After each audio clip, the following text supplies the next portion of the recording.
குர்ஆனில் சொல்லப்பட்டிருக்கக்கூடிய மிக முக்கியமான ஒரு 11 விஷயங்கள் நான் சொல்லுகிறேன். இதை நீங்கள் கவனமாக கேட்டுக்கொள்ளுங்கள், பிறருக்கும் பகிர்ந்து விடுங்கள். முதலாவது, அனாதைகளை விரட்டாதீர்கள். இரண்டாவது, பெற்றோர்களை துன்புறுத்தாதீர்கள். மூன்றாவது, பெண்களை கேலி செய்யாதீர்கள். நான்காவது, வதந்திகளை பரப்பாதீர்கள்.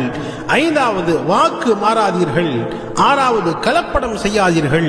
ஏழாவது, உழைத்து சாப்பிடுங்கள். எட்டாவது, மது அருந்தாதீர்கள். ஒன்பதாவது, சூதாட்டம் செய்யாதீர்கள். பத்தாவது, தற்கொலை செய்யாதீர்கள்.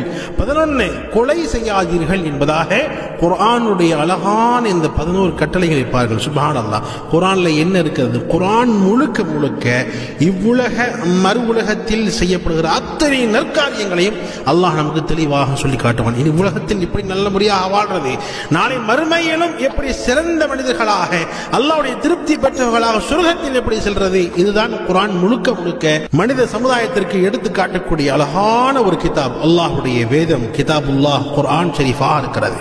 அல்லாஹ் நம் அனைவருக்கும் இந்த குர்ஆனை சரியாக விளங்கி ஓதி அதன் பிரகாரம் அமல் செய்யக்கூடிய பாக்கியம் தந்து அருள்வானாக. ஆமீன்.